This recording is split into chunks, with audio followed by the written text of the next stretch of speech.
Okay, guys, thank you again for joining us. I love all the little conversations we get to have as the call's getting started, and just love hearing from everybody from all over the country that makes this a priority and join our call this morning. So appreciate you guys. I have the honor and the privilege of announcing our speaker today, and it'll be Miss Patty Carson out of Kansas. Wonderful person and a longtime friend of our families. We just love working with Patty, and we've all grown so much over the years, so I hate to sound like I'm in any kind of position, but I've watched her grow in such an awesome way. She was just one of the best team leaders I've ever seen. The attention that she has to her team. Just yesterday, having a wonderful conversation about her team and all the different people, and I call her Mama Patty because of it, because she really does care for other people. And at the end of the day, I could tell you about the awards and all the different things that she's accomplished, but it's all because she cares about people and really has a genuine interest in seeing them succeed, and that's what I love about Patty. So with that being said, Patty, turn it over to you. Well, thank you, Chris, and good morning, everybody. Happy Wednesday. We just love being here with you and love being on this call every day. We're working on this book, Little Things Matter, with Todd Smith, and it's just a great book on these little things. We're on chapter 70, and it's called Communicate Clearly and Concisely. And Todd says, have you ever read a long email and said to yourself, when is this person ever going to get to the point? Or just as painful, have you listened to someone talk for 10 minutes and felt completely lost as to why the person called and where he or she was going with the conversation? What these people don't realize is that rambling emails and incoherent conversations undermine their ability to reach their goals personally and professionally. The truth is that other people don't have time to ferret out messages, nor do they want to play a guessing game to figure out what it is you're trying to say. Either they press delete or they tune you out before the conversation is over. It's easy to see that we need to develop good communication skills if we want to build a successful career and maintain healthy relationships. 3 things are necessary. 1, be clear about your message. What do you want to get across? Is the information useful and accurate? 2, understand who your audience is and how they will receive your message.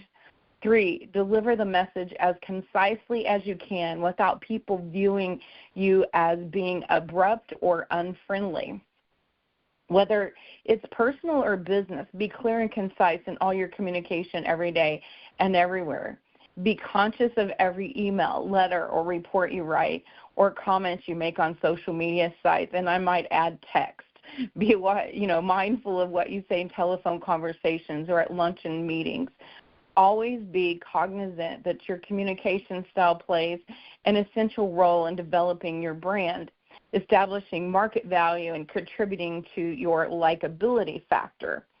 And, this is, a really good chapter for me too, because Chris said something that I've grown through time, and I probably have been I'm that guilty person of writing the long emails, the long letters, the long stuff, but I have learned through time that just that, get to the point. And it's also important, one thing I just want to add, if you need to have a serious conversation, a text message isn't the way to do that, because it just gets misread. Sometimes you don't see, or in an email or whatever, you don't see the feelings or the emotions behind it. So you kind of got to think about what you're wanting to accomplish and get across to the person you're talking to.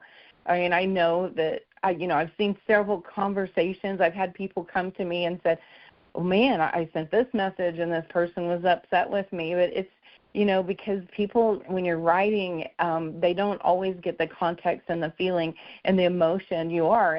And I am like, Chris called me Mama Patty. I, love people. I love working to people. But that being said, sometimes I am, I have to really be conscious because sometimes I'm, so concise and to the point that I don't, somebody will ask me a question and I'll just like abruptly just answer the question, the right answer to the question, but it goes a long ways to say, hey, thanks, great to hear from you, and then answer, say something personal before you answer, just to let them know that you care, because they can get that, well, man, they were short. It doesn't have to be long, but just something simple to let them know you care. And it's just, it's a great way. Communication is a great way to do it. And I do know, watching and getting those emails, sometimes I'm like, oof, this is long. And like they said, I just brush over it. And so that's kind of what I got. Chris, I'll pass it over to you. Yeah,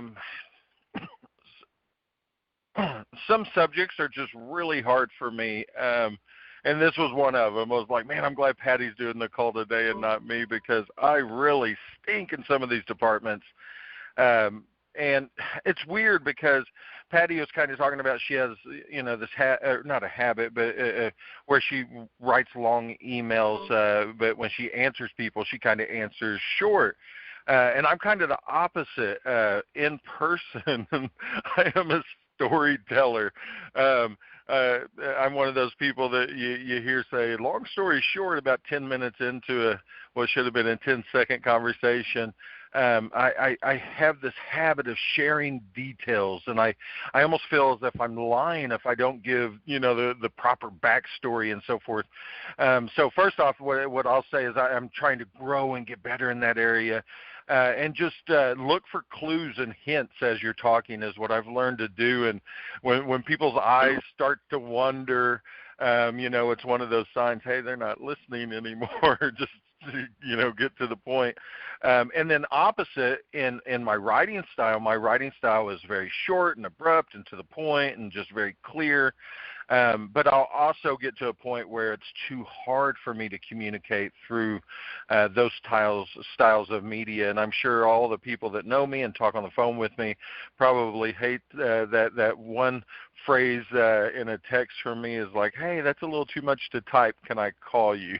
And I kind of have this thought. I can say in 5 minutes what it'd take me 25 minutes to type out, but the real problem is we'll probably be on the phone for 25 minutes anyway because of how much I talk sometimes. So it is something I'm trying to grow on, or grow in the department of, if you will, and trying to, learn how to listen more and to talk less and really get things out to the point. But it is challenging. It's a challenging subject for me, so I'm really looking forward to the rest of this little thing that Patty's going to read here, so I can maybe grow a little more. So back to you, Patty.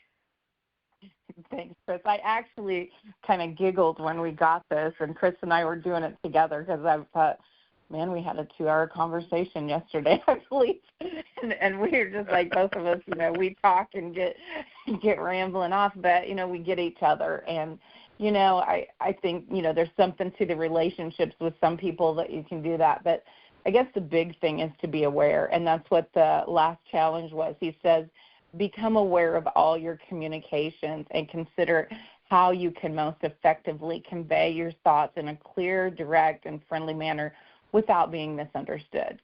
In order to enjoy healthy relationship, it's critical that we improve our communication skills. Starting with the next email you type, ask yourself the following 3 questions. Is it friendly? Is it clear? Is it concise? When you next engage in a conversation, ask yourself the same 3 questions. Am I friendly? Am I clear? And am I concise? And then he says, learning to clearly communicate your points in a friendly manner using the fewest number of words possible is a skill worth mastering. And I do believe that it is a skill to be able to get it. And it made me think of, I was in a company once and, really top leadership person, high, builder and once. And he said, he has a little 3-minute timer on his desk, a little sand thing he had on his desk. And he said he limits his conversation. And this was like one of the nicest guys I've ever met. I mean, just super, super nice. And he said, he said, I got a lot to do today. I got, a lot to get through. And he said, I set that timer so I'm in and off. He said, but I'm really direct and I communicate. And he was very friendly. But he said, if the conversations needs longer, I turn it over one time.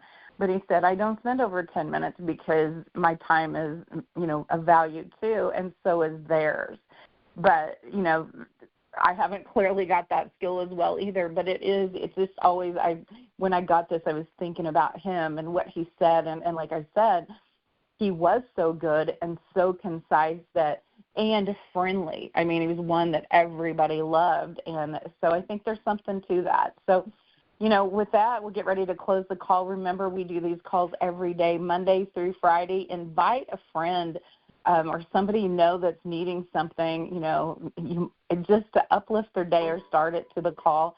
And also, we have these calls posted at thewakeupcall.com if you want to go listen to them later or have to miss a day. So with that, I'll turn it to you, Chris, to open up the lines and say goodbye to everybody. All right. Well, I'll turn them up.